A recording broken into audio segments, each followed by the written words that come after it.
No niin, mulla itse asiassa loppu akku tuosta tabletista ei voinut laittaa, mutta tää on kommentaari noin näistä ensinnäkin Pet Sematary ykkösestä.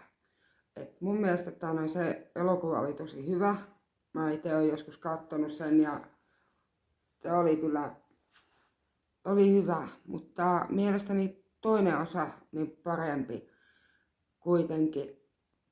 Sitä ei kirjoittanut niin Stephen King.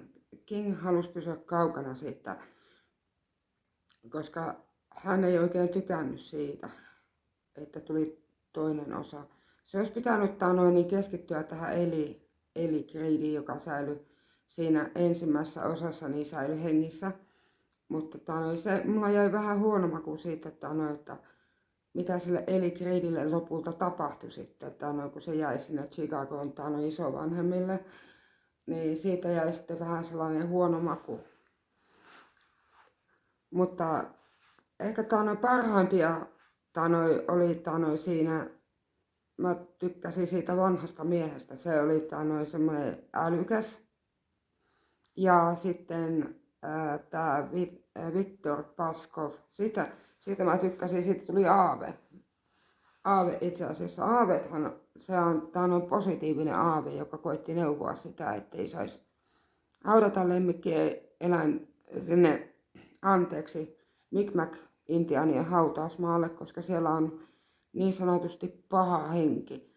Ja pistäkää mun kanavatilaukseen, jos te haluatte nähdä lisää noita klippejä. Ja mä tulen laittamaan niitä, mutta mulla tabletissa on sellainen ongelma, että siinä vaikka mä poistan niitä videoita, niin siis silti ei anna ihan loppuun asti niitä tehdä.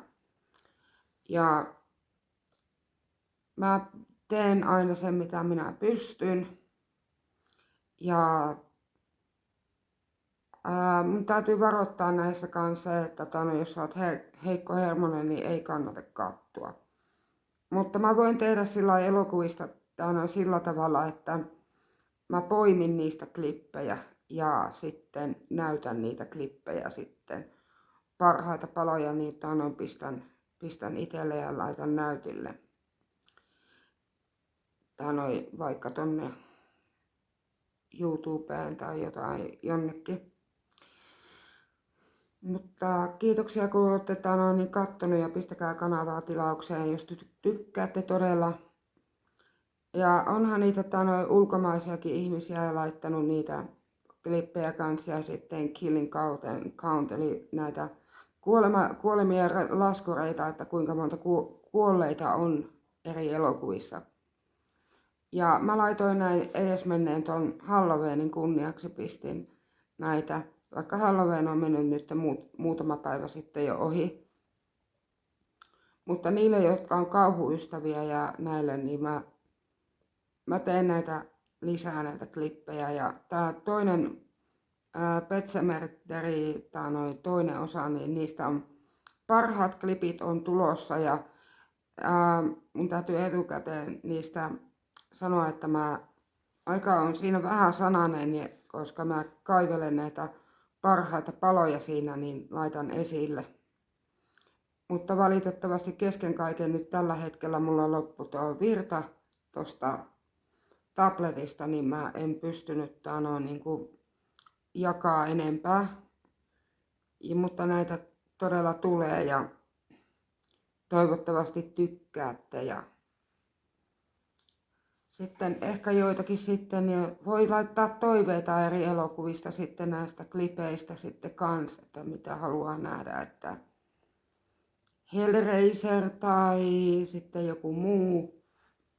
Voi laittaa kommenttia suosikeiksi ja oikeastaan Pet Sematary kakkosessa mulla oli se kohta, jossa se sheriffi Gus tuli sitten tämän Jeffin ikkunan taakse naureskelemaan. Ja jos ei kukaan tiedä kuka oli Jeff, niin Jeff oli tää eläinlääkärin poika, joka menetti tää Jeffin isä menetti vaimonsa siinä traagisessa kuvausonnettomuudessa. jossa aikalainen niin elektronisen shokin sai siinä alussa. Ja mä katsoin muuten dokumentin siitä, miltä näyttää nykypäivänä, niin mulla vähän niin kuin häiritti se, että ne menivät, jotkut oli mennyt penkomaan sinne lemmikkieläinten hautausmaalle, kun siellä ei ollut enää ristejä, ei ollut mitään niin kuin, ja se Micmacien intiaanienkin hautausmaa, siinä oli se ympyrä, niin kuin näitte siinä, niin sitä ei enää ole. Ei enää ole se, mutta siellä on niitä kivikasoja siellä ja näin poispäin ja samanlaiset maisemat on. Ainakin ne maisemat on jäänyt. Sari, mulla on pitkät hiukset, mä niitä koitan laittaa aina tonne taakse, että ei tulisi aina eteen silmille nämä. Mulla on tosi pitkät etuhiukset, niin kuin huomaatte, niin ihmettelette, että minkä takia mä hiplaan noita hiuksia jatkuvasti. Mutta niin oikeasti kiitos kun katsoitte tämän kommentaarion ja laittakaa ihmeessä tilaukseen ja laittakaa toiveita, että minkä kauhuelokuvan parhaimpia klippejä te haluatte nähdä.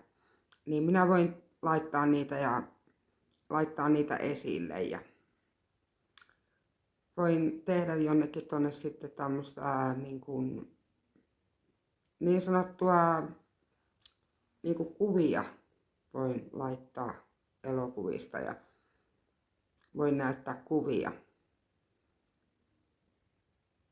Mutta mä oon tässä äskettäin soin lounaan ja tuossa keittelen kahvit ja sitten pienet päikkärit tuossa otan. Mutta mä kiitän kaikkia katsojia ja pistäkää toiveita ja kommentteja kans ja näin poispäin.